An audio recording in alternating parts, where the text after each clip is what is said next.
Picture a factory intake valve designed to process a steady trickle of materials, suddenly hit by a towering avalanche of unsorted scrap. The system chokes and shuts down under the pressure. That is the risk when processing massive string queries. The goal is to take a sequence of digits, isolate a specific subsection, strip out any zeros, and multiply the concatenated digits by their total sum. The constraints define the difficulty. With a string length of 100,000 digits and another 100,000 independent queries, the volume of data is significant. An intuitive approach would be to iterate. For every query, you scan the requested string segment, parse out the non-zero characters one by one, and rebuild the integer from scratch.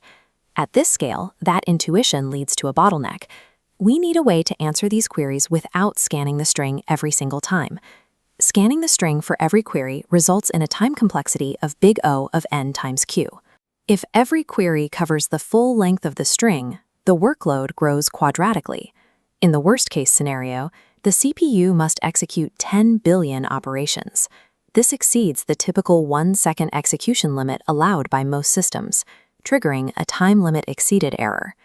To avoid this, the time it takes to resolve a query must be independent of the string's length.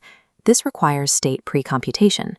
We perform the heavy calculations once, up front, so that every subsequent query can be answered with a simple lookup. We can achieve constant time query resolution by translating the string into numerical states stored in parallel prefix arrays. Each query has two requirements. The first is calculating the sum of digits in the extracted segment. A prefix sum array handles the additive part. As an index scans the string, each cell stores the running total of digits.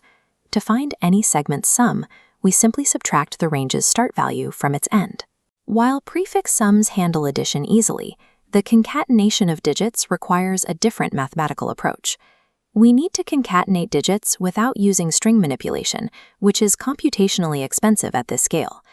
Mathematically, appending a digit is done by multiplying the current total by 10 to shift its place value, then adding the new digit. We track this in a second array called NZ. The logic shifts the existing state and adds the new digit for non-zero characters. As the cursor moves, the number grows by shifting left, perfectly mimicking string concatenation. However, physically concatenating hundreds of thousands of digits would rapidly explode, easily exceeding the physical memory limits for standard 64-bit integers. We manage this by applying a modulo of 10 to the 9th plus 7 at every step. This keeps the numbers within a manageable range while preserving the arithmetic properties needed for the final answer. We have converted the physical act of building a string into a memory-safe sequence of modular arithmetic.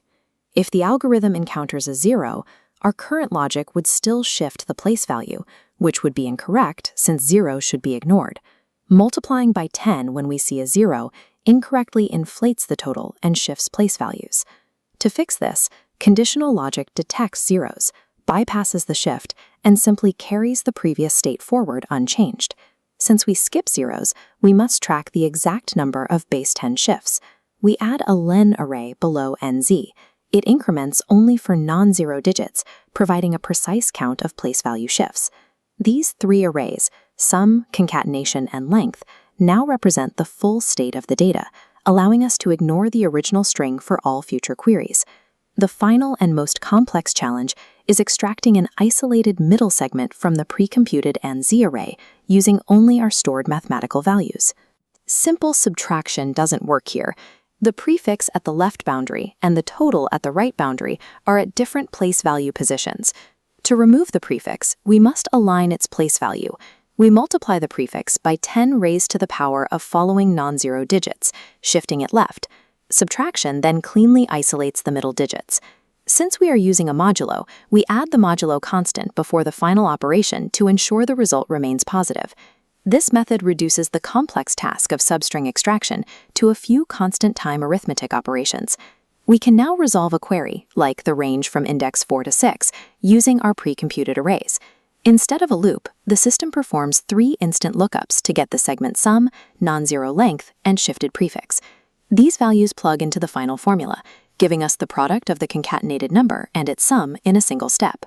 A process that would have required millions of sequential steps is now completed with just a few lookups and basic math. This transition represents the efficiency gained by moving from sequential processing to pre-computed lookups. The computational overhead of the nested loop is eliminated. The algorithm moves from parsing characters one by one to tracking the mathematical state of the entire string from the start. Modular arithmetic allows us to track these properties continuously, even when the resulting numbers would otherwise be too large for the computer to handle. By pre-calculating the mathematical state of the sequence, the problem of repetitive string parsing is bypassed entirely.